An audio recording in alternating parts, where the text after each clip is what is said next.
Gloire à Dieu. Tant d'offrandes, tant de bénédictions, tant d'offrandes. En 5 minutes, il est encouragé. Tout ce qu'il a dit, c'est dans mon livre là. Donc vous pouvez payer le livre simplement et puis tu vas voir tout ça. Ok? Amassez votre trésor au ciel et non sur la terre. C'est le thème qui est prêché. Matthieu 6, 19 à 21. Donne-moi juste 5 minutes.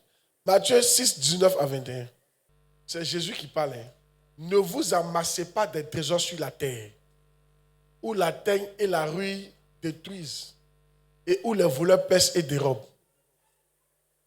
Mais amassez-vous des trésors dans le ciel, où la teigne et la rouille ne détruisent point, et où les voleurs ne pèsent et ne dérobent. Un autre verset. Proverbe 3, 9 à 10. Proverbe 3, 9 à 10. Honore l'Éternel avec tes biens et avec les prémices de tout ton revenu. Je vais vous encourager. Est-ce que vous savez pourquoi Dieu veut qu'on n'amasse pas les trésors sur la terre? Et la terre va partir. Elle sera détruite. On ne sait pas quand, mais elle va partir. Le ciel va partir. Mais si elle ne va pas, toi-même tu vas partir. Et pour toi, là-même, c'est plus sûr. Alléluia. Mais 50 ans à ton âge, tu ne seras plus en Côte d'Ivoire. Mais juste 50 ans sur ton âge actuel, là, tu ne seras pas en Côte d'Ivoire. Tu seras dans le sol. Ou ceux qui peuvent aller jusqu'à 100 ans, même 60 ans seulement, 70 ans, tu seras dans le sol. Et ça, c'est une prophétie vraie. Maintenant, je vais vous dire quelque chose de vous choquer. Quand tu meurs là, ta vie s'arrête. Tu perds tout ce que tu as eu. Écoutez-moi bien. Même si tu meurs, que tu reviens, tes enfants vont dire, c'est pas toi. Ta femme va dire, toi, mon mari est mort. Tu ne peux pas, toi, tu es un revenant. Enfin, une fois que tu meurs là, même tes biens, tu reviens, ils vont dire, hey, on a déjà partagé. En fait, quand tu meurs, tu perds tout ce que tu avais. En fait, la mort t'arrache tout ce que tu avais. Même tes amis ne voulont pas être tes amis. Vous qui êtes là, souvent que vous voyez sur Facebook, maman, tu me manques, ça fait déjà 25 ans que tu es parti. 2 ans que tu es parti. Tu veux qu'elle revienne. Si maman revient puis elle tape à la porte, toi, tu ne vas pas ouvrir.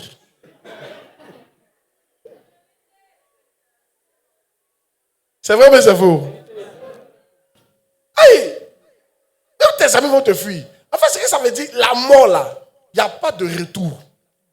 Si tu es mort quand tu as enterré, il n'y a plus de retour. Tu as tout perdu, c'est fini. Ton commerce, tes clients, même tes enfants. Même quand tu vas revenir, tes enfants ne vont pas vouloir être avec toi encore. C'est fini, c'est fini. Donc, dans 50 ans, tu vas tout perdre ce qui est sur la terre ici. Dans 50 ans. C'est pourquoi Jésus dit, si tu es malin, tu vas bientôt déménager d'un autre monde. Il faut amasser ton trésor dans l'autre monde là. Est-ce que vous savez que quand on parle du ciel, le ciel c'est la terre. En fait, voici ce qui va se passer. Notre terre là va disparaître. Le ciel va disparaître. Un nouveau ciel va venir. Et puis une nouvelle terre va venir. Maintenant, le paradis, on appelle ça la nouvelle Jérusalem céleste. Ça va descendre du ciel, clôturé. Mais ça revient sur la terre encore. Sur la nouvelle terre. C'est là où on va habiter. Donc quand on parle de paradis, enfin, le paradis là, c'est sur la terre. Mais ce n'est pas cette terre là. Donc bientôt on va déménager de notre maison. Dieu te dit, si tu es intelligent, il ne faut pas amasser ton argent dans cette ancienne maison là. Il faut mettre ça dans la nouvelle maison là. Pour que lorsque tu déménages là-bas, tu sois riche là-bas. Et là-bas c'est pour l'éternité. Et ça on appelle le ciel. Je vais t'encourager. Imagine, tu es riche sur la terre. Imagine, tu es à Yopougon, tu es très riche. Et quand tu déménages, tu viens à Cocody, tu es pauvre. Parce que tu as tout laissé à Yopougon. Parce que quand tu déménages, tu ne peux rien emporter. Tu as tout laissé à Yopougon. Tu viens à Cocody, tu es pauvre. Imagine, tu es dans le même Cocody là. Tu habites à Angré. Donc tu dois déménager pour aller à Beverly Hills. À Angré, tu es riche. Mais comme tu n'as pas été suffisamment sage, tu as tout mis à Angré. On t'a dit, il ne faut pas faire ça. Il faut mettre ton argent à Beverly Hills, c'est ta maison finale. Quand tu vas là-bas, tu es pauvre parce que tu n'as rien mis là-bas. Ce n'est pas ce que Dieu veut pour toi. Ce que Dieu souhaite, c'est que tu sois riche non seulement en engrais, mais que tu sois riche. Et plus riche à Beverly Hills. Parce que Beverly Hills, c'est ta maison finale. La nouvelle terre qui arrive là, c'est notre maison finale. C'est là-bas, on doit être très riche. C'est mieux même d'être un peu pauvre sur la terre ici, là. Dans ton ancienne maison. Puis l'autre maison, tu es super riche. Mais ça va dépendre de toi. Je vais t'encourager. Et comment on met notre argent dans la nouvelle maison? C'est par les dîmes et par les offrandes. En soutenant l'œuvre de Dieu. L'œuvre de Dieu est ce qui transfère ta richesse dans ta nouvelle maison.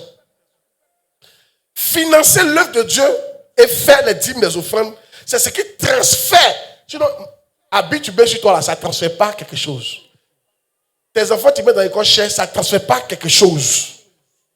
Pommade chère, ne transfère pas quelque chose. Manger nourriture chère, ne transfère pas quelque chose. Je suis en train de te dire en même temps. Alléluia. C'est par les dîmes et par les offrandes. Donc quand tu parles, il faut écouter. C'est Jésus qui a dit. Je vois des gens qui sont non seulement riches sur la terre, mais qui sont riches dans le nouveau ciel. Alors, tu n'as pas dit amen, non? Moi, je veux un boss de la nouvelle terre. Oh, alléluia. Mon père se dit, lui, son jet privé, c'est au ciel, il va avoir ça. Il peut payer jet privé, il dit, il ne paye pas. Il prend l'argent pour construire l'église. Il dit, je vais avoir mon yacht au ciel. C'est un homme sage. Et là-bas, c'est éternel. Là-bas, une fois que tu as ça, rien ne va venir déranger ça encore. Hey! Là-bas, on ne vole pas. Là-bas, tu ne peux plus perdre ça. C'est fini. C'est là-bas que tu es un dangoro. Tu es un dangoro. Hey! Mais si la terre, c'est quand tu es riche, c'est risqué. C'est vrai, mais c'est faux. Ah, c'est pas comment tu serais coulé. Tu peux être un debout aujourd'hui. Demain, tu es coulé.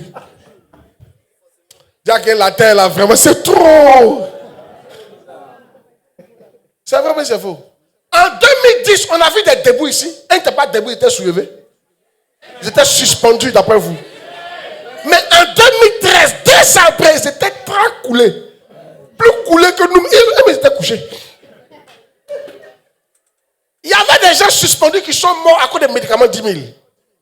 Il y avait des gens qui étaient suspendus en 2010. En 2012, il y a eu un changement. Ils sont morts à cause des médicaments 2010. Ils étaient très couchés. Il y a des changements sur la terre. Hein? Et ça, Jésus dit, tout ça, c'est compliqué. Si tu veux être riche, le coin le plus sécurisé pour ton argent, c'est sur la nouvelle terre. C'est au ciel. Et ça, c'est par la dîme, par les offrandes. Tu ne payes pas ta dîme à cause de moi. Si tu veux, il faut arrêter de payer ta dîme. Dieu va soutenir l'église. Tu payes ta dîme à cause de toi.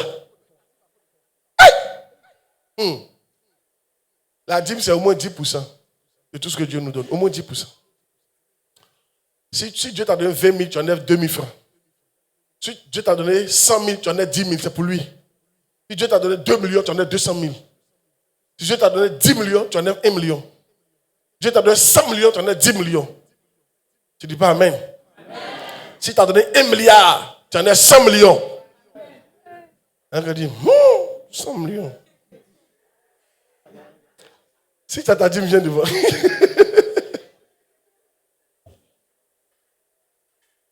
Si tu as ta dîme, viens devant. Moi, je paie dîme depuis que je suis petit. Par la grâce de Dieu.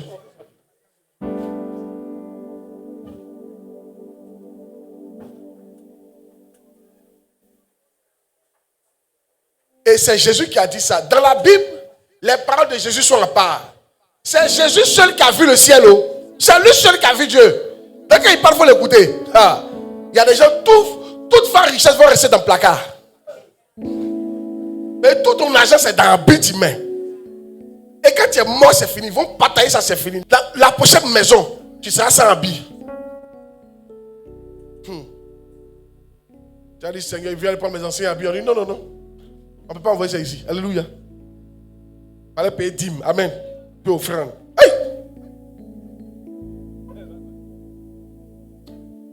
Seigneur, merci pour cette dîme que tu me donnes. Pendant que je la donne, permets-moi d'amasser mon trésor dans le ciel. Dis Seigneur, je veux être un riche sur la nouvelle terre. Au nom de Jésus. Bénis-moi au nom de Jésus. Et protège mes finances Si c'est tel que au nom de Jésus. Amen. Dépose ta dîme. On dit, je serai un béni de la nouvelle terre, un riche de la nouvelle terre, un prospère.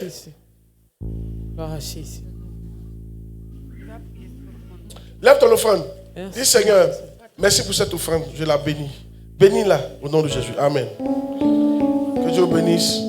Pour les offrandes, laissez-vous diriger par les hôtesses et les huissiers. Merci. Tout ce que j'ai dit, c'est ici. Si tu achètes le livre, tu as ça. Si vous connaissez des gens aussi, achetez ça pour leur donner. Hein, comme cadeau. Ça, c'est le meilleur cadeau que tu puisses faire à quelqu'un. Jésus, tu es puissant. Jésus, tu es puissant. Le vainqueur de l'attente. Tu déplaces les montagnes. Jésus, tu es puissant. Jésus, tu es puissant. Jésus, tu es puissant. Le vainqueur de l'attente. Tu déplaces les montagnes. Tu déplaces les montagnes. Jésus, tu es puissant. Hey, nous triomphons dans le nom de Jésus. Oh oui, nous savons la victoire. Nous savons la victoire dans le nom de Jésus. Christ sur le toit. Sur le toit.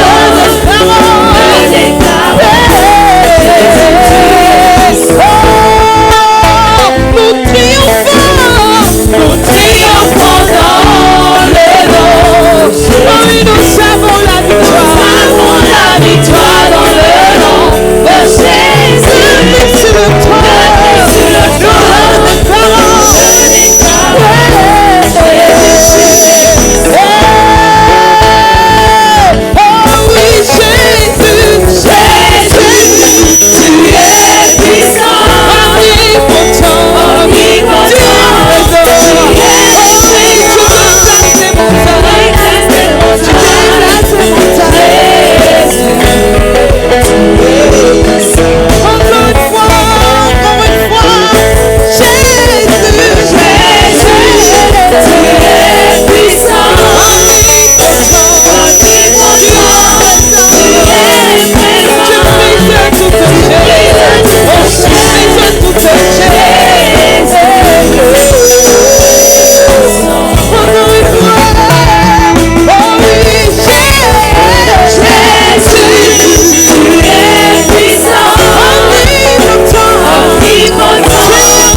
Alléluia.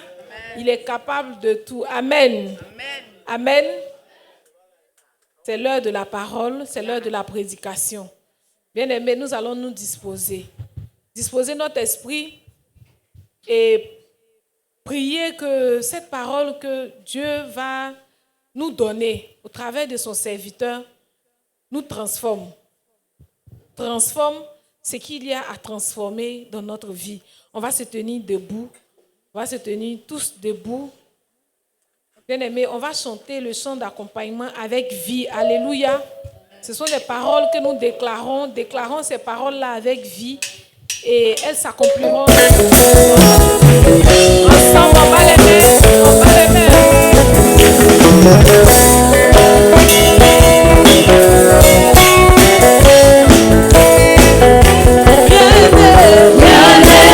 C'est possible quand tu mets ta confiance en Dieu. Rien n'est possible quand on s'appuie sur sa parole. Écoute la voix de Dieu qui te parle. Y a-t-il une chose maudite pour toi? Mets ta confiance en Dieu seul. Appuie-toi sur sa parole. Car toutes choses, oui toutes choses, oui toutes choses est possible à Dieu. On accueille notre Père spirituel. Le message du jour. Acclame Dieu pour sa vie. Alléluia. Que Dieu vous bénisse. Alors, salue ton frère, salue ta soeur avec un sourire. Souhaite la bienvenue. Faut sourire, faut sourire. Si on ne te sourit pas, tu peux changer de place.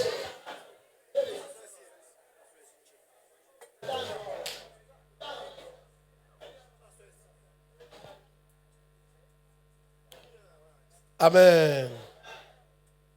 Soyez bénis. Alors, prions pour la parole. Demande à Dieu de te parler. Un mot peut changer ta vie. Un mot pour ouvrir ton esprit. Une prière peut changer ta vie. Demande à Dieu de te parler, de changer ta vie. Seigneur, merci, nous sommes bénis, nous sommes honorés d'être là, faire ton œuvre et entendre ta parole. Nous prions que ta parole nous fasse du bien, qu'elle nous éclaire, qu'elle nous délivre, qu'elle nous charge, qu'elle nous bénisse, qu'elle nous oriente. Merci de nous bénir par ta présence. Au nom de Jésus. Amen. Gloire à Dieu. Alors, je vais commencer une nouvelle série d'enseignements intitulée « Traiter la stérilité ». Dis à ton voisin, on va traiter la stérilité. On va traiter ça. Amen. Soyez bénis. Gloire à Dieu. Texte de base, Ésaïe 54, verset 1 à 8.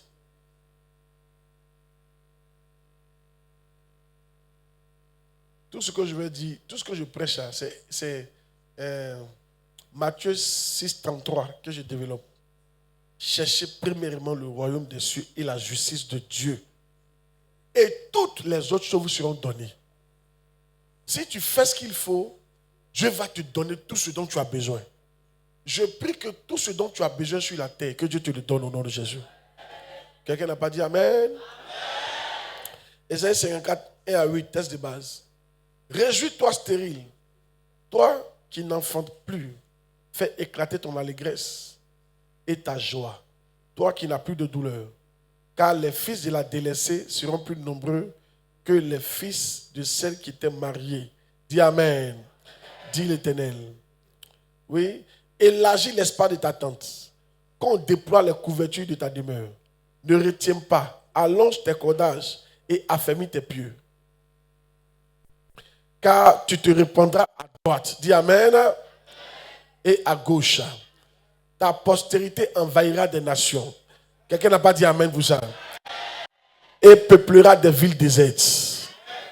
Ne crains pas, car tu ne seras point confondu. Amen. Ne rougis pas, car tu ne seras pas déshonoré. Amen. Mais tu oublieras la honte de ta jeunesse. Tu ne te souviendras plus de l'opprobre de ton veuvage. Car ton Créateur est l'Éternel des armées est son nom. Et ton Rédempteur est le Saint d'Israël. Il se nomme Dieu de toute la terre. Car l'Éternel te rappelle comme une femme délaissée, au cœur attristé, comme une épouse de la jeunesse qui a été répudiée, dit ton Dieu. Quelques instants, je t'avais abandonné, mais avec une grande affection, je t'accueillerai. Tu dis pas Amen pour ça? Soyez en esprit, hein. Je suis en train de déclarer des paroles de bénédiction pour vous comme ça. Amen. Dans un instant de colère, je t'avais un moment dérobé ma face, mais avec amour éternel, j'aurai compassion de toi. Dis ton Rédempteur l'Éternel. Amen. Soyez bénis. Gloire à Dieu. Jean 15, verset 8. Traitez la stérilité. Jean 15, verset 8. Si vous portez beaucoup de fruits, c'est ainsi que mon Père sera glorifié et que vous serez mes disciples. C'est quand tu portes beaucoup de fruits que Dieu est glorifié.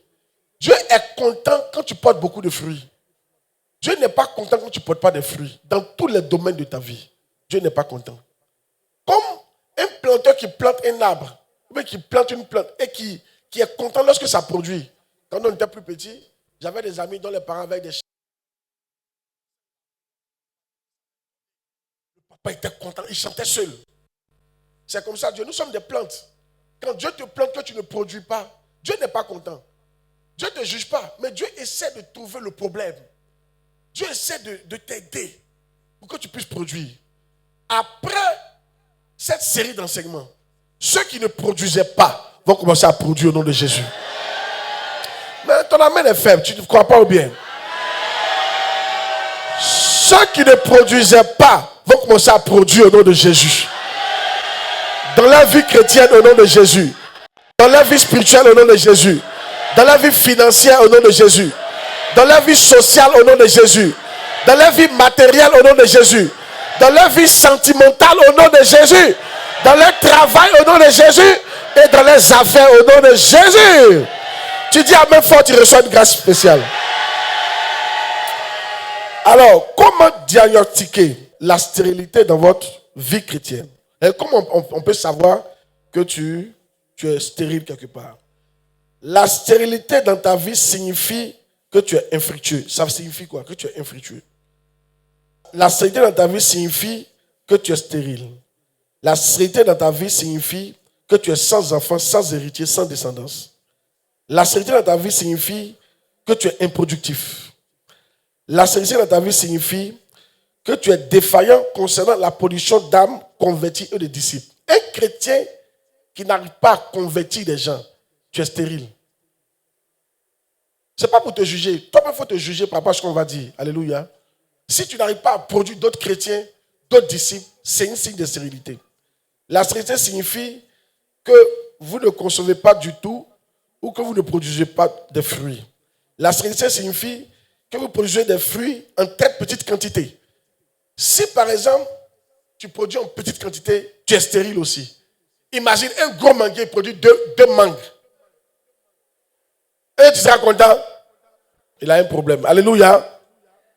Là où tu produisais en petite quantité, reçois la grâce de produire en abondance au nom de Jésus. Nous recevons cette grâce à la mienne ici. Tu n'as pas dit amen. La stérilité signifie que vous êtes une terre inutilisable. Vous voyez, en fait, Dieu doit t'utiliser. Comment Dieu t'utilise? En te transformant. Si, on ne peut pas planter maïs sur une terre rocheuse. C'est pas possible. On doit faire quoi? Casser, mettre des jachères, c'est ça non? Des engrais, pardon. Mettre des choses comme ça. Et puis, transformer la nature de la terre pour qu'elle puisse produire. Et Dieu dit, ne vous conformez pas au monde présent. Romains chapitre 12, verset 2. Mais soyez transformés par le renouvellement de l'intelligence. Dieu espère te transformer quand tu viens à lui. Si Dieu n'a pas réussi à te transformer, tu es stérile. Ta manière d'être avant ne peut rien produire. Jésus dit, vous ne pouvez rien sans moi. Ce que tu étais avant de venir à Christ ne peut rien produire. Donc il faut que tu laisses Dieu te transformer par la parole. Je vois quelqu'un être transformé au nom de Jésus de Nazareth. Tu n'as pas dit amen, tu reçois la grâce au nom de Jésus-Christ. Que Dieu te transforme afin que tu sois utilisable au nom de Jésus. Oh yes. Un homme de Dieu a dit, Dieu n'utilise pas les vivants, il utilise les morts. Mais, ça veut dire, il n'a pas dit amen, je comprends. Alléluia. Mais meurs spirituellement. C'est-à-dire que ton ancien toi n'a qu'à mourir. Gloire à Dieu. Hey! Alléluia. C'est-à-dire que ta chair soit crucifiée. Je prie que ta chair soit crucifiée au nom de Jésus. Tout ce qui doit mourir pour que tu produises des fruits, que ça meure au nom de Jésus. La stérilité signifie que tu ne produis pas de fruits normaux. Yeah. On peut produire, mais les fruits ne sont pas normaux.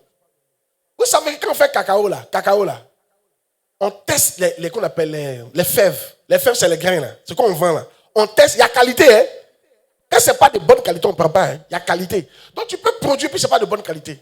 Qui a déjà connu manger? Il produit mangue là, mais mangue là ne mûrit pas. C'est petit comme ça. Il va dire qu'il a produit, mais qui peut manger? Donc tu peux produire des fruits, tu peux produire des chrétiens, mais ce n'est pas des bons chrétiens. Je prends un exemple. Un chrétien qui ne peut pas prendre permission dans son travail pour venir à un programme de Dieu, tu n'es pas normal. Tu n'es pas encore cuit. Moi, je te dis en même temps, tu n'es pas cuit. Tu peux prendre permission pour aller au mariage? Tu peux prendre permission pour aller au funérailles? Tu peux prendre permission, même les filles, là, quand vous avez mal au ventre, vous prenez permission, restez à la maison. C'est vrai ou bien c'est faux? Mais à un camp, on t'appelle, tu ne peux pas prendre permission? Tu n'es pas un chrétien normal. Non, je ne t'insulte pas. Je te dis quoi? Amen. Jusqu'à ce que tu arrives au stade où tu es prêt à prendre des permissions. Les permissions doivent te couper qu'on te coupe. Parce que tu es esclave de Dieu, pas esclave de ton argent. Tu n'es pas esclave de ton patron. Nous sommes esclaves de Dieu. Et si on est esclave de Dieu, quand Dieu a besoin de nous, on doit venir. Mais le fait que quand Dieu a besoin de toi, tu ne peux pas venir, ça signifie que tu n'es pas encore un chrétien. Vraiment, vraiment. Tu es un chrétien, mais... Bon, tu as compris ce que je veux dire? Il ne faut pas te plaindre si les choses que Dieu ne te donne pas. Dis Amen qu'il prêche.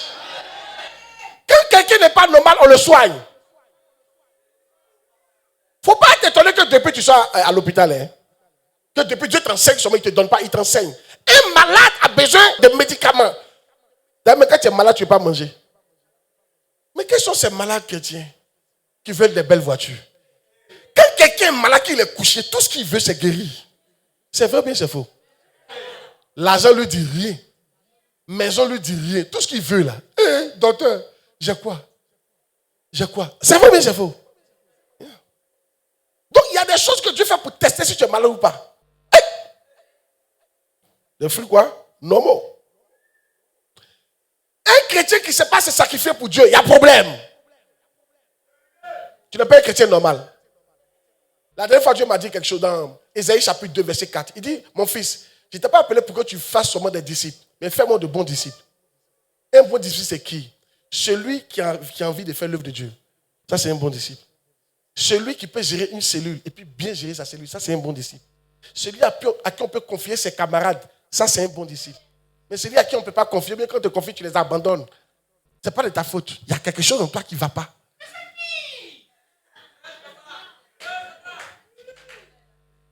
Amen. Allez.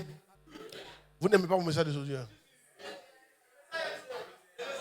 Ok. Hey!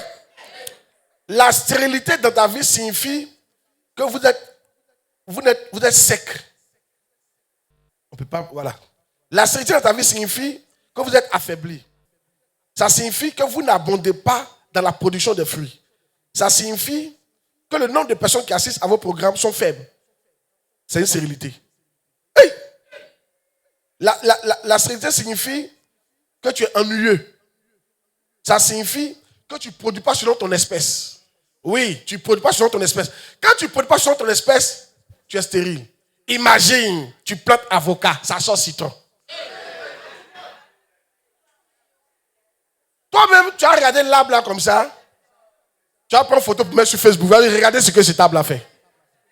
On voit arbre d'avocat. On voit feuille d'avocat. Mais ça donne citron. Je suis sûr qu'il y a plein qui n'ont pas mangé. Ils vont dire la sorcellerie que vous n'avez jamais vue. Voilà ça dans ma maison ici. C'est vrai mais c'est faux? Oh yes. Quand tu plantes avocat, tu attends qu'il donne avocat. Quand tu plantes mangue, tu attends qu'il donne mangue. Quand Dieu vous appelle comme disciple, il attend que vous fassiez des disciples. Si tu n'es pas un chrétien capable de faire d'autres disciples, écoute-moi très bien, tu es stérile. Attends, tu as planté mangue et puis produit l'argent. Même si c'est l'argent que tu cherches. Il a fait le contraire. Tu as produit, tu as planté l'argent. Et puis ils sont mangues. Tu investis dans une affaire pour avoir l'argent. À la fin, on te donne barbe. C'est vrai, c'est quelque chose, mais c'est pas ça que tu veux. Si tu as mis ton argent là, tu veux l'argent. C'est vrai, mais c'est faux.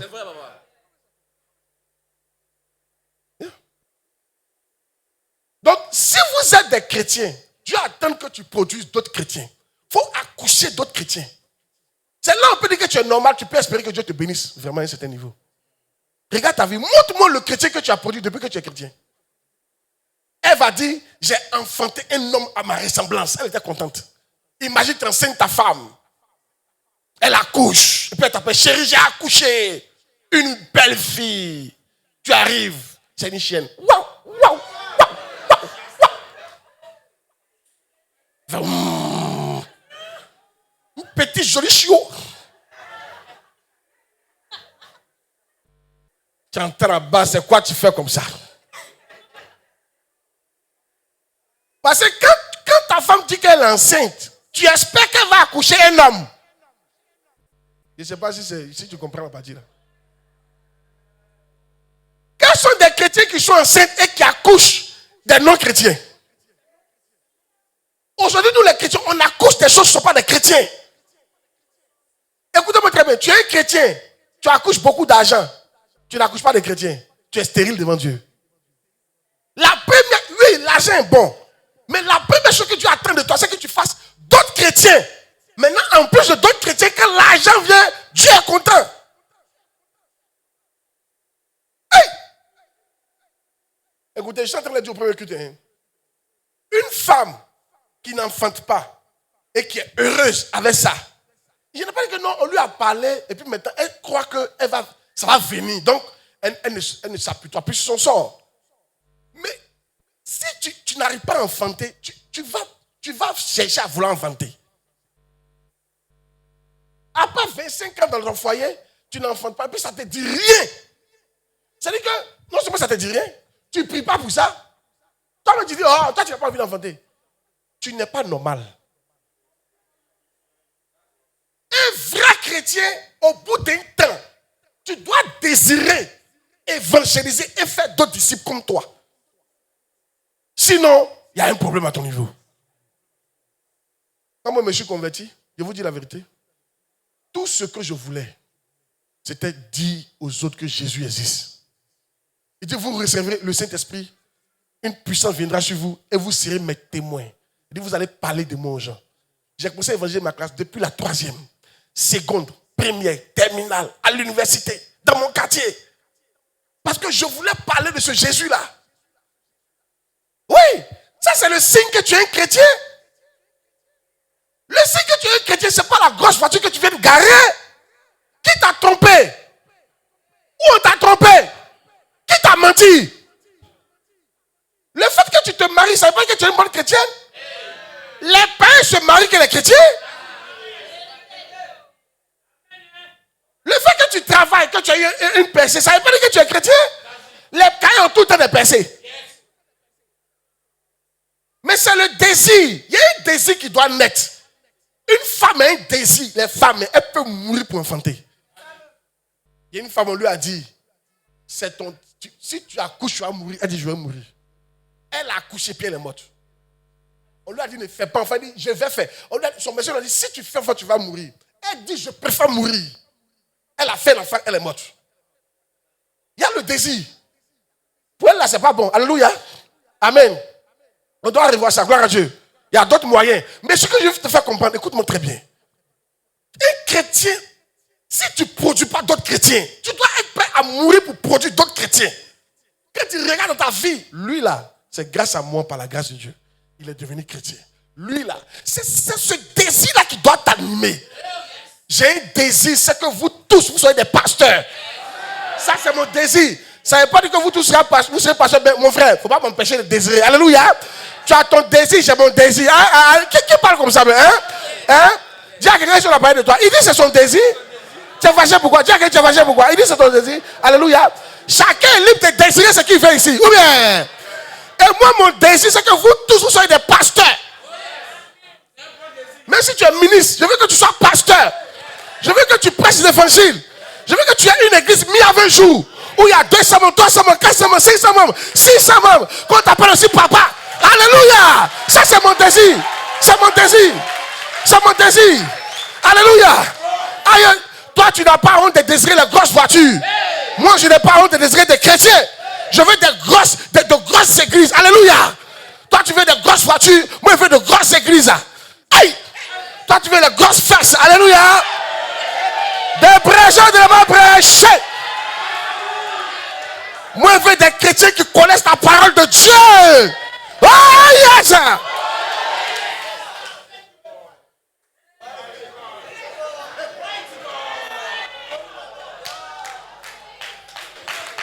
Dis à ton voisin où on est arrivé là. Chacun est libre d'avoir son désir. Mais il faut te rassurer que ton désir là, Dieu est d'accord avec ça. Hein? Hey!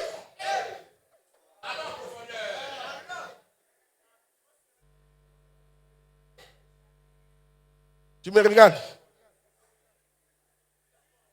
Hey!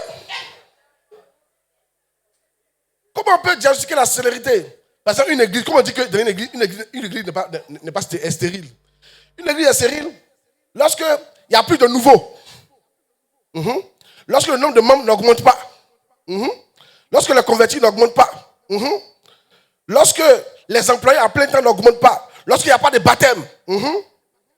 Lorsqu'il n'y a pas de guérison, il n'y a pas de miracles. C'est pour ça que vous voyez les mardis, les mercredis, reçoit des miracles au nom de Jésus. Lorsque le nombre de leaders n'augmente pas, c'est pourquoi chaque année, on consacre les leaders. Cette année, j'ai consacré 200 leaders. Je prie que l'année prochaine, tu sois parmi les consacrés au nom de Jésus. Et pour les consacrer, il faut être formé. Dis amen bien. Oh yes. Une église est stérile lorsque la connaissance de Dieu n'augmente pas. Hey! Lorsque les finances n'augmentent pas. Tu es stérile lorsque tes offrandes naturelles n'augmentent pas.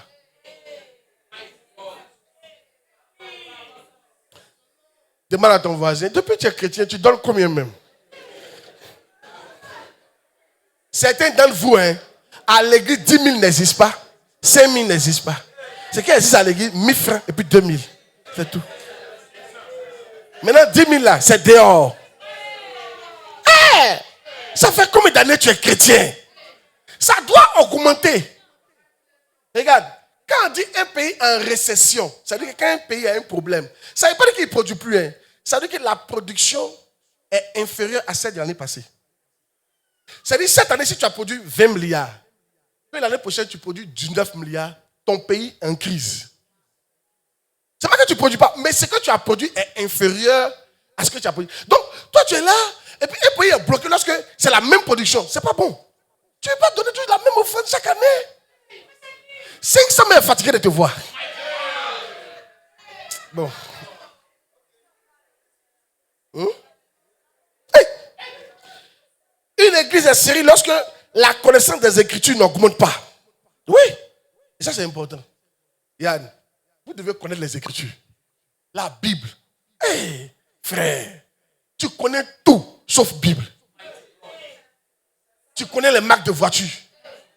Quand tu vois mèche humaine au fond, tu sais que c'est indienne ou bien ça c'est indien, ça c'est italien, vietnamien, ça c'est chinois, ça c'est chinois mélangé vietnamien. Tu connais tout, mais un verset biblique, tu ne peux pas réciter. Tu es stérile. Si. À part Jean 3,16. Car Dieu a tant aimé le monde. Un jour, dans une église, il y a un homme de Dieu qui est venu. Dieu voulait lui montrer que le gars là, il est stérile. Un diacre. Les gens qui sont assis devant là. Hein? Vraiment. Écoutez-moi bien. Faites attention. Hein? Quand il dit les premiers seront les derniers. Et les derniers seront les premiers. Au ciel là-bas, tu vas voir qu'au ciel là-bas, un frère qui n'a même pas le droit de s'asseoir devant est plus grand que toi au ciel. Tu es assis devant, tout ce que tu as, c'est habit seulement. Tu ne peux même pas connaître un verset biblique. Ils ont demandé au diacre là, récite Jean 3,16. Il ne connaît pas. Je suis sûr qu'il y a un an. On ne parle pas de nouveau. Nouveau, tu viens d'arriver. Il est un peu ancien là. Jean 3,16. La Bible a 66 livres. Tu ne connais même pas les versets. Dis-moi, quand Dieu va t'élever, suivez, c'est important ce qu'il dit. Quand Dieu va t'élever et que la tentation va venir, comment tu vas la contrecarrer? Quand Dieu va t'envoyer à Miami, et une belle fille va passer, tu as l'argent. Comment tu as dit non? C'est par la parole qu'on dit non. Tu dois dire, il est écrit. Fuyez l'impudicité. Quand tu dis ça en même temps, ça quitte. Vous les filles, toi tu veux être élevé assise à la table des grands. Tu sais ce qui se passe à la table des grands? À la table des grands, il y a des gens qui peuvent te proposer 100 millions pour passer juste une nuit avec toi. Une nuit. Toi tu vois l'argent, mais tu vas regretter. Peut-être c'est un mystique qui veut récupérer quelque chose de toi. Quelle écriture tu vas dire dans ton cœur pour réprimander ça? Tu dois dire, il est écrit, tous ceux qui cherchent à s'enrichir tombent dans des pièges. Ça, c'est un piège. Moi, je connais quelqu'un, il n'a pas dit, oh, je connais quelqu'un à qui ils ont proposé 100 millions, elle a refusé. Pas pour coucher, c'était pas pour coucher. Il dit, je te donne ça comme ça. Elle dit, non. 100 millions comme ça? Non, non, non. Souvent, écoutez-moi bien, et ça, je suis sincère avec vous. Il va vous dire, l'argent de Dieu, là, s'il te donne ça, ça ne va pas diminuer. Te donner l'argent ne va pas le rendre pauvre. Lui, il peut créer. Mais pourquoi il ne te donne pas? Il ne te fait pas confiance. Il ne te fait pas confiance. Il se dit, si tu as donné, un, tu vas le quitter. Deux, tu ne vas pas résister. Il y a des garçons qui sont fidèles parce qu'ils sont pauvres.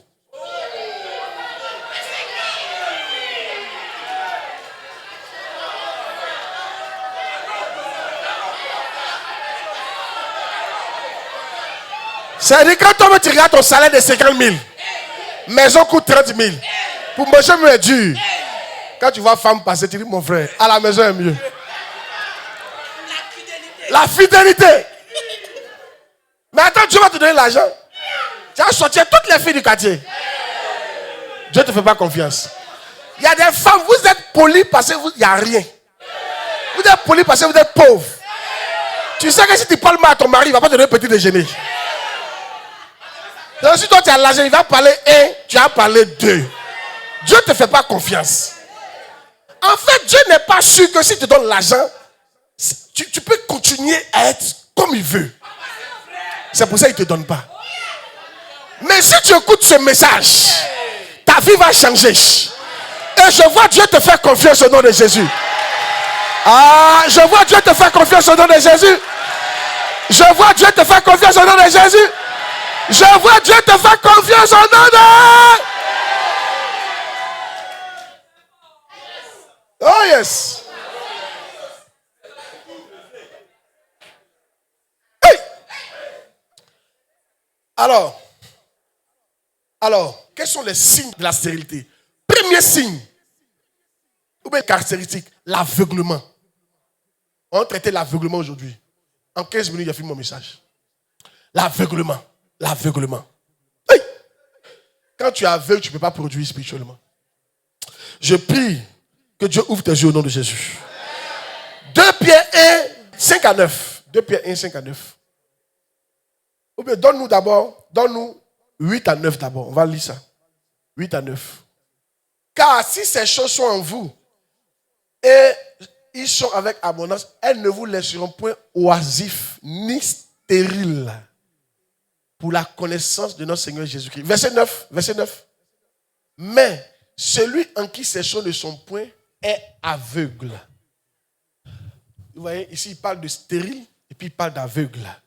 Quand tu es aveugle, tu es stérile. Maintenant, qu'est-ce qui fait que tu es aveugle? Donne-moi verset 5. Il y a des choses qui doivent être en toi pour que tes yeux s'ouvrent. C'est ça qu'il faut chercher. À cause de cela même, faites tous vos efforts pour joindre à votre foi. D'abord, la foi en Jésus. La vertu. La vertu doit être en toi. Toutes les femmes qui portent mini, ça veut dire que ton niveau de vertu n'est pas élevé. Quand une femme est vertueuse, tu ne vas jamais voir ses cuisses dehors. Quand c'est très élevé, tu vas jamais voir ce qu'il dit. Non, je t'informe quoi. Si toi, mettre tes cuisses dehors, te dit rien, ça veut dire que tu n'as pas la vertu. Et toi, un garçon, tu t'habilles, c'est plaqué, devant gonflé. Tu n'as pas la vertu.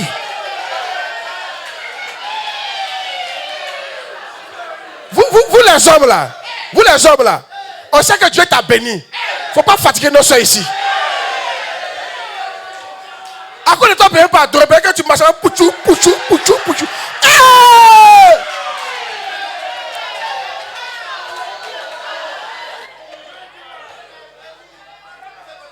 Alléluia! Donc la vertu. Continue. Donc il faut être vertueux. Amen. Il faut se couvrir. Gloire à Dieu. À la vertu, la science. La science, c'est la connaissance. Continue. Non. Verset 5. On tourne verset. Voilà. À la science, la tempérance. Il faut être tempéré. Quand tu es tempéré, ça ouvre tes yeux. La tempérance, la patience. Il faut être patient. Avec Dieu, soyez patient. Non, ils sont trop pressés. Te calmer. À la patience, la piété. La piété, c'est aimer les choses de Dieu. Tu aimes la fête de Dieu, tu aimes le temple, tu respectes les choses de Dieu. Tu es quelqu'un de très pieux. Ça, c'est bon. Continue. La piété. À la piété, l'amour fraternel. L'amour fraternel, c'est l'amour. La charité, c'est l'amour. Aimer les gens, etc. Quand tu as ça en toi, ça ouvre tes yeux. Ça fait que tu vois clair. Tu vois ce que les autres ne voient pas. Yes. Et tu commences à produire des fruits. Maintenant,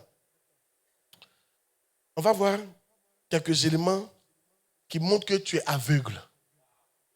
On va voir ça. Ça, c'est ça qui a fait que tes yeux vont s'ouvrir. Mais il y a des éléments qui montrent que tu es aveugle. Tu peux traiter ça. Point 1. Les aveugles spirituels sont égocentriques.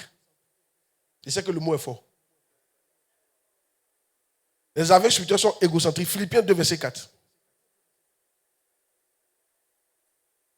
Philippiens 2, verset 4.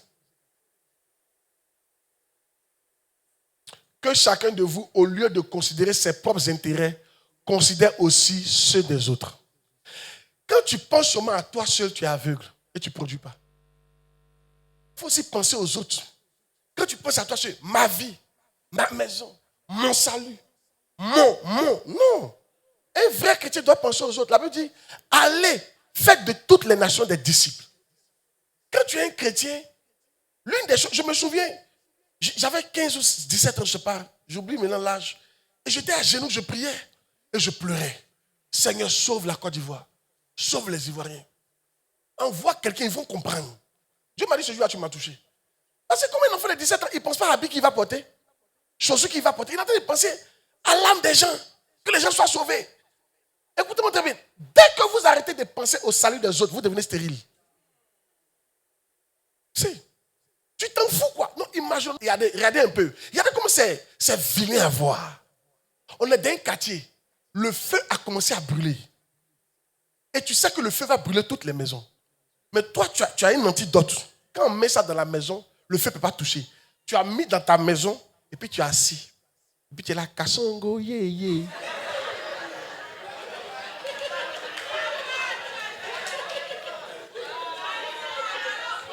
Oui. Et tu es là, tu dis à tes enfants, ah Dieu merci, nous on connaît Jésus, hein. Ils vont brûler. Tu es là, puis tu regardes le feu brûler. Et les gens dorment dans leur maison. Mais la vérité, c'est que c'est pas comment ça se passe physiquement, vrai ou faux?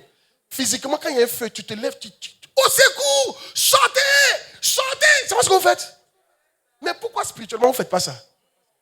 Il y a un vrai feu, il y a l'enfer qui est là, hein. Toi, tu es sauvé. À ton tour maintenant, parce que comme tu es sauvé, c'est toi maintenant qui dois crier. Sortez! Donnez votre vie à Jésus! Il y a l'enfer qui est là! Il y a l'enfer! C'est toi qui dois faire ça. Maintenant, quand tu te tais, Dieu trouve que tu es égoïste. C'est pour ça que tu ne produis pas. Oui, tu es sauvé, mais tu ne produis pas. Et Dieu trouve que tu es méchant. Entre nous. Maison de quelqu'un brûle, il est dedans. Tu vois, tu ne parles pas. Tu es quoi? Mais tu es un sorcier. Tu es plus qu'un sorcier. Vrai ou faux? C'est comme ça, on est devenus des sorciers aujourd'hui. Si. On est des sorciers. Et en tout cas, moi il vous fatigue.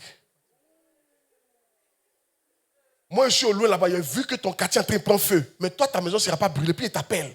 Sors, va réveiller les autres. Papa, mais tu me fatigues. Tu me fatigues. Ici, toi, je vais être tranquille. C'est exactement ce que tu fais. C'est exactement ce que tu fais. Tu es lourd. Il dit, je suis lourd d'aller évangéliser. Tu es lourd de sauver les gens. Toi, tu es sorcier. Il y en a, pendant que le feu est en train de brûler, tu t'en fais ton commerce.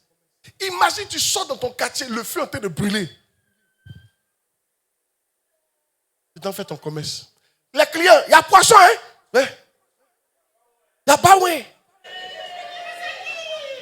Et le feu est en train de brûler les gens.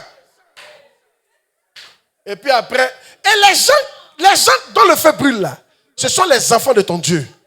À qui tu allais demander, ah Père, donne-moi ça. Quelqu'un, ses enfants, tu les as laissés brûler. Tu as le courage de venir dire, papa, donne-moi ça. Imagine, on est dans une maison. La maison est en train de brûler. Tes frères sont dans d'autres chambres. Tu pouvais les sauver. Mais tu es sorti toi seul. Ton papa était en vacances. Tu t'es sauvé toi seul. Papa vient, on a vu les caméras. Tu avais le temps de sauver tout le monde. Mais tu ne l'as pas fait. À ce papa-là, tu as demandé l'argent. Tu as laissé ses enfants mourir. Il va dire que tu es méchant. Que tu n'as jamais aimé tes frères. C'est comme ça que les chrétiens sont devenus.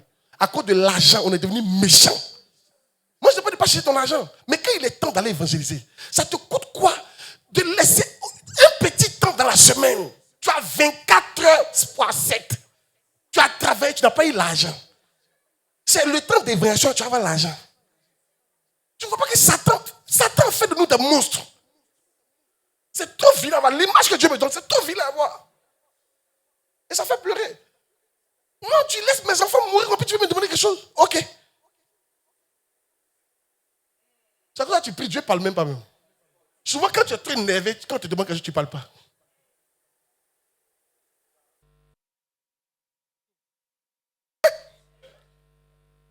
Kasongo.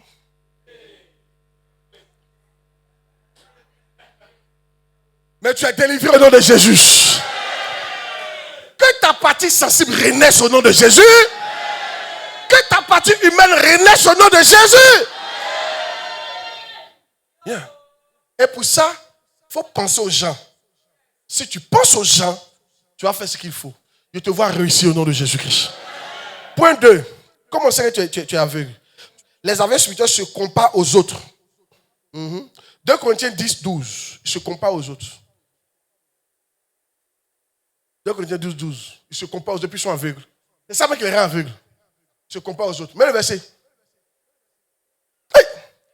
Nous n'osons pas nous égaler ou nous comparer à quelques-uns de ceux qui se recommandent eux-mêmes.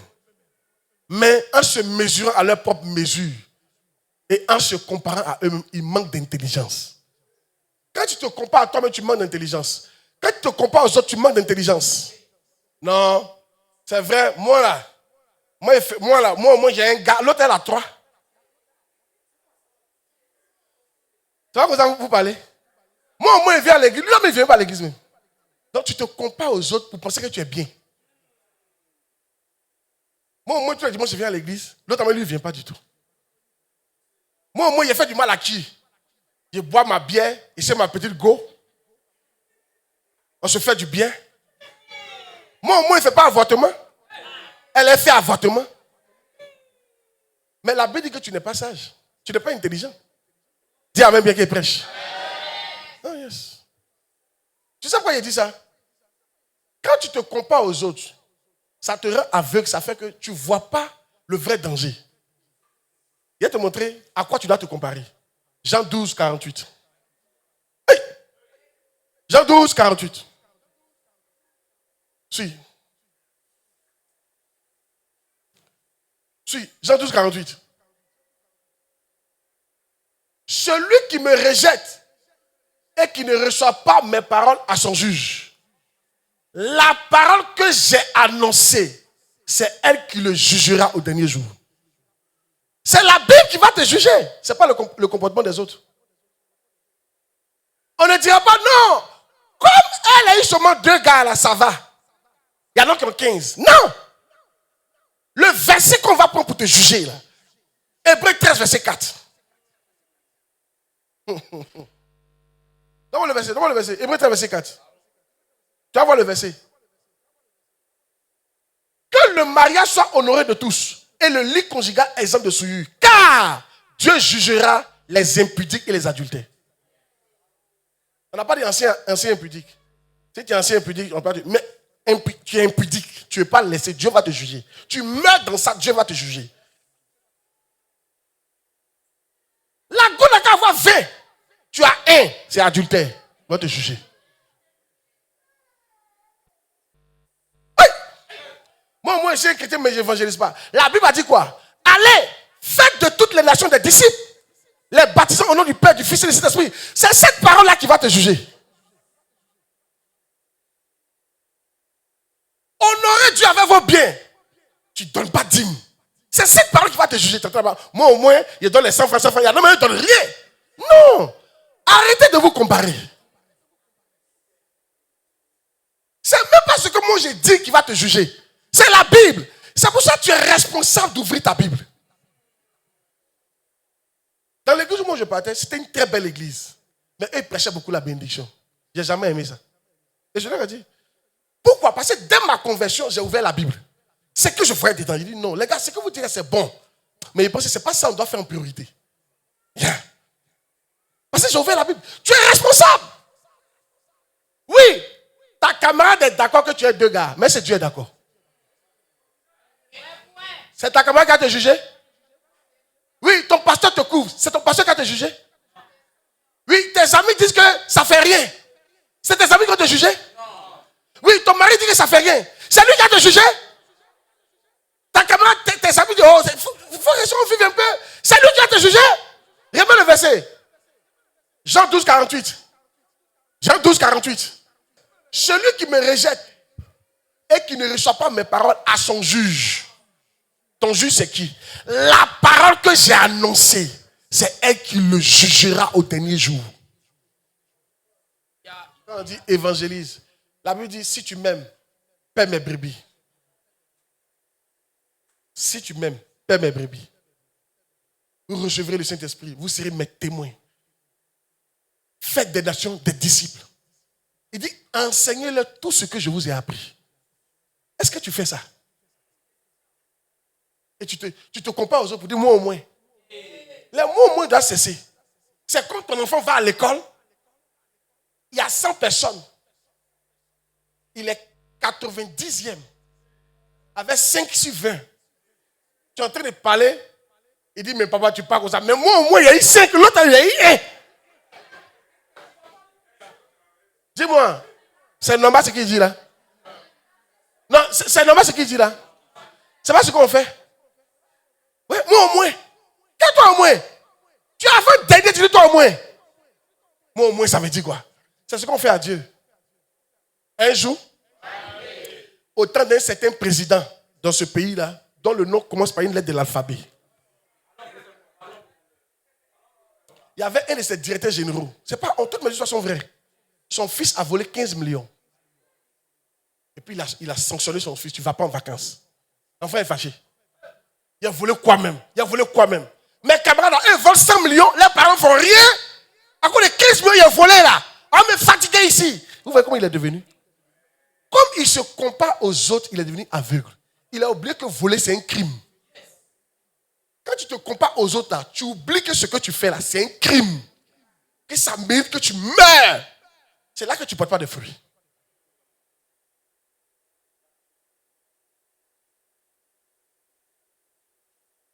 Dis à ton voisin, il ne faut pas te comparer à quelqu'un. Hein? Dis voisin, chacun pour soi.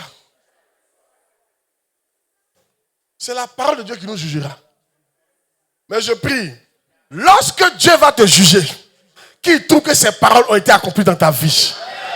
Quelqu'un n'a pas dit amen et reçoit cette grâce. Oh yes! Ça, on peut élargir ça. Les visions. Les visions. Moi, Dieu m'a dit, bâtis-moi des églises. Je ne me compare pas à un gars à qui Dieu a dit, va évangéliser seulement. Lui, il peut évangéliser. Mais si je m'amuse à faire seulement comme lui, moi je dois évangéliser et bâtir les églises. Il y a des paroles spécifiques que Dieu vous donne. Certains d'entre vous, quand vous êtes venu à la Mia-Vicia, Dieu vous a donné des paroles spécifiques. Au lieu de faire, tu dis, les autres ne la font pas. Moi, au moins, il fait un peu. Tu fais un peu, mais si tu fais ce que Dieu t'a dit de faire. Dis à quelqu'un, ce n'est pas de faire un peu qui est important. C'est de faire ce que Dieu t'a... Parce que la parole qu'il t'a dite, c'est elle qui te jugera. Tu es béni par la parole. 3. Accorde le Seigneur. 3. Les personnes spirituellement aveugles méprisent les autres. Quand tu méprises les gens, tu es aveugle. Et tu ne produis pas. Romains 12, 16. Romains 12, 16. Oui.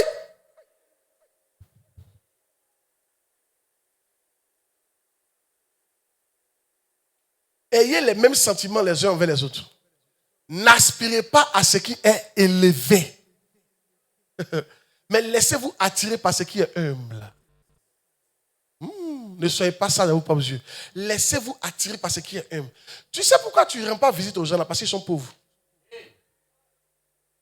Certains d'entre vous ne rendent pas visite aux gens parce qu'ils n'est pas allé à l'école. Ça ne t'attire pas. Parce qu'ils sont dans un quartier pauvre. Ça ne t'attire pas. Parce que leur maison est sale. Ça ne t'attire pas. Si c'était des maisons des riches, tu allais les visiter. Et quand tu partais, on te donnait à manger. Et on te donnait une petite enveloppe. Tu allais les visiter, eux me disaient t'appeler pour dire, mon frère, aujourd'hui on n'est pas là. Vous tous qui ne visitez pas les pauvres, vous montrez que vous n'êtes pas attirés par ce qui est faible. Tu es bizarre, hein? Dieu a choisi les pauvres pour qu'ils soient riches. Ce que Dieu a choisi, toi tu rejettes. Tu préfères être avec les riches. Ce n'est pas mauvais d'être avec les riches, mais il ne faut pas rejeter les pauvres. Tu dois rejeter ta vie. Ce qui est bizarre, mais les pauvres même se rejettent entre eux. Lui-même, il est pauvre, mais il n'aime pas les pauvres. Lui-même, il n'a rien, mais il n'aime pas les pauvres. Il y a ce que tu es devenu. Tu es attiré par les choses élevées. C'est interdit par la Bible. Jésus a dit, ne vous laissez pas, ne faites pas comme ça. Regardez, il y a un verset qui va t'aider. Jean chapitre 1, verset 46. Oui? La vérité, c'est ça. Pourquoi tu ne rends pas visite aux gens? Pourquoi tu es lourd? Tu es lourd parce que tu te dis que tu ne gagnes rien. C'est vrai, mais c'est faux. Non, imagine que c'était un député qui était ton fils dans la cellule là, que moi, il dit de visiter chaque semaine. Je serai honnête. Il n'y a pas une semaine, même s'il pleut, tu n'as pas dû lui rendre visite. C'est vrai, mais c'est faux. Même s'il n'y a pas de transport, tu as marché. Tu sais qu'arriver là-bas, il va sciencer. Donc ça veut dire, toi, quand c'est un homme riche, tu n'es jamais lourd. Quand c'est un homme pauvre, tu es toujours lourd. Ta lourdeur dépend de la pauvreté et de la richesse des gens. Quelle lourdeur!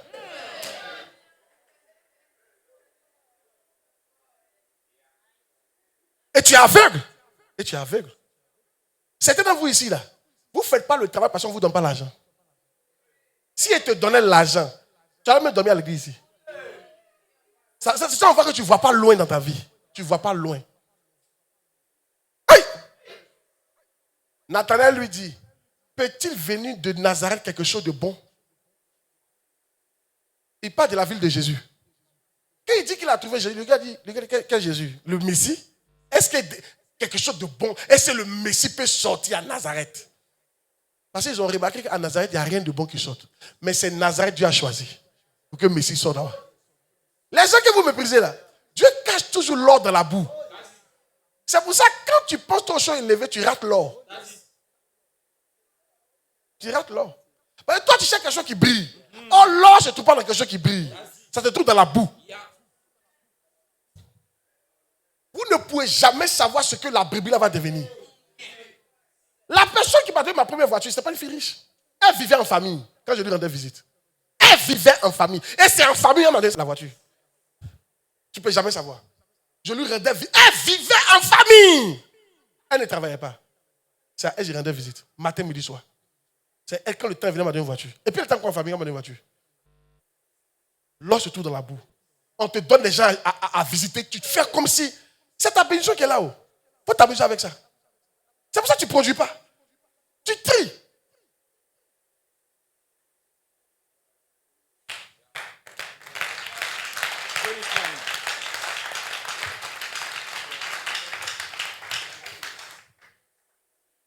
Alléluia. Visitez tout le monde. Ne soyez jamais lourd. Visitez tout le monde. Ne soyez jamais lourd. Allez vers les gens. Même si tu ne gagnes rien. Oui. Il y a des maisons où je suis parti. Il n'y a pas de chaise pour s'asseoir. Il m'assoit par terre. Ça, c'est avant. Maintenant, c'est difficile de faire ça. Pas parce que je ne veux pas faire. Je veux faire. Mais vous êtes plus nombreux. Je ne peux pas. Moi-même, ça va me fatiguer. C'est à cause de ça. Sinon, il a passé mon temps souvent à visiter. Je ne peux même pas prêcher même. Amen. C'est à cause de ça. Il m'assoit par terre. Il y a des gens qui ont rendu visite. Mais ça fait honte. Il dit, tu as honte pourquoi? Tu as honte pourquoi? Ici, là, c'est un temps. C'est un temps. La valeur d'un homme ne dépend pas de là où il habite.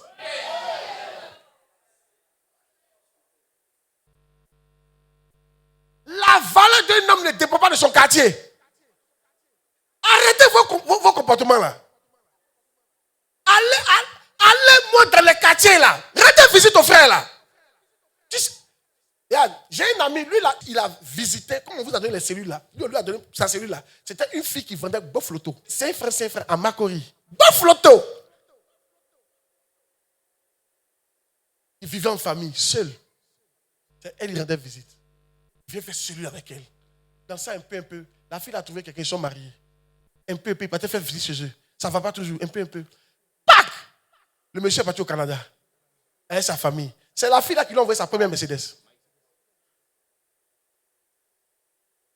La famille que tu négliges, c'est là-bas que Mercedes va sortir.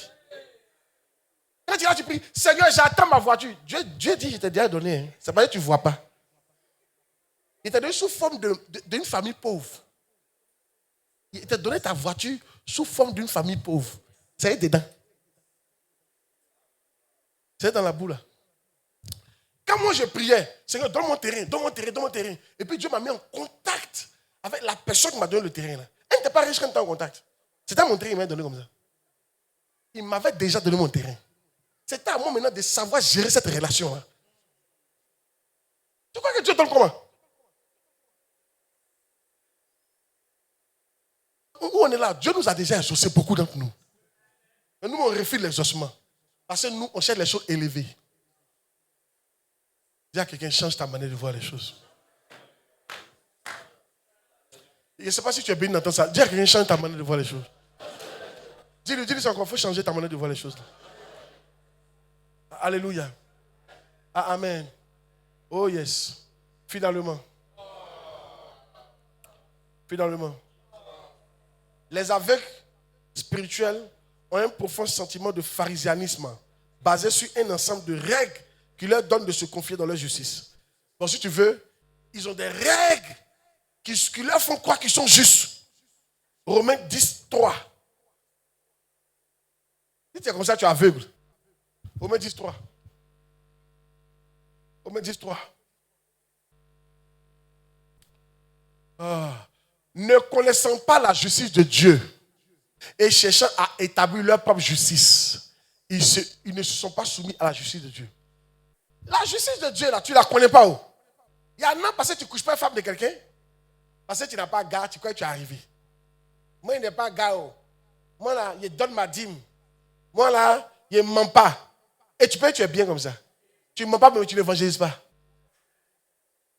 Tu ne mens pas, mais tu ne gères pas cellule. Je te dis que les règles que tu as mis autour de toi, là, c'est ça qui fait que tu es aveugle. Au lieu de mettre certaines règles, 4 règles, et penser que par ces règles, là, tu es juste là. Il faut arrêter ça. Vous tous qui pensez que vous êtes trop bons là, vous serez surpris que vous êtes les derniers parmi nous tous. Parce que comme tu penses que tu es trop bon, tu as arrêté d'apprendre. Il ne fait pas ça? Il ne cherche pas à marier des gens? Ok. Celui qui s'élève sera abaissé. Celui qui s'abaisse sera élevé. L'autre là n'a pas dit qu'il ne gêne pas. Hein. La Bible n'a pas dit que l'autre ne gêne pas. Hein. C'est pas ce que la Bible a dit. Tu vois peut-être qu'il gêne aussi. Mais il a considéré son jeûne, tout ça, comme n'importe quoi. Parce que devant Dieu, la Bible dit celui qui dit qu'il n'a pas péché est un menteur. C'est son cœur d'humilité qui a fait qu'il a dit, Seigneur, je demande pardon. Même si je gêne, je demande pardon. Apprends-moi ta justice. Il y a des choses que je ne connais pas. Quand je vous convoque pour venir au camp, ou à un perfectionnement des 5 que tu ne viens pas, tu es en train de dire à Dieu, tu connais tout. Tu es juste. Yeah. Est-ce que tu es en train de dire? Mais ceux qui viennent disent, Seigneur, je ne connais pas. Il faut m'apprendre. Apprends-moi. Apprends-moi. Certains d'entre vous, quand il commence à prêcher, il va nous dire quoi? Mais ça, c'est loyauté de loyauté. Point 1, point 2, point 3. Oh, loyauté de loyauté. Toi-même, tu ne connais pas. Parce que tu es déloyal. Parce que le fait que tu ne sois pas venu au programme, c'est un signe de déloyauté. C'est un esprit d'indépendance. Tu as ton propre programme. Tu ne dépends pas de moi. Je suis ton berger, mais quand il dit va à gauche, tu ne viens pas. C'est une déloyauté. Tu dis que tu connais une déloyauté. Tu ne connais pas. Viens ici. Viens ici. L'interrupteur, on peut dire que l'ampoule est loyale. Dès qu'il dit éteins-toi, il s'éteint. Allume-toi, il s'allume. Éteins-toi, allume-toi. Il ne discute même pas. Éteins-toi, allume-toi. Éteins-toi, allume-toi. Il ne va pas dire ah, tu me fatigues. Oh. Éteins-toi, allume-toi. Éteins-toi, allume-toi. C'est ça, on dit tu es dépendant. Ça, c'est la loyauté, ça. Toi, tu connais la loyauté, puis tu ne viens pas au programme. Le fait que tu ne viennes pas là, tu es déjà déloyal. Seulement que ce n'est pas un certain niveau poussé. Mais ça peut partir. Hein. Mais tu as commencé comme ça. Tu es béni, tu n'es pas béni.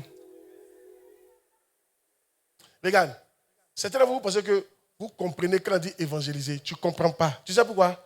Parce que tu n'évangélises pas. Chez Dieu, quand tu ne fais pas quelque chose, c'est que tu ne comprends pas. C'est comme ça que Dieu pense. Quand tu ne fais pas quelque chose, tu ne comprends pas. Vous comprenez ça? Que Dieu nous aide. Je prie que tous ces symptômes d'aveuglement s'arrêtent dans ta vie au nom de Jésus. Ça s'estompe au nom de Jésus. Tiens-toi debout, tiens-toi debout.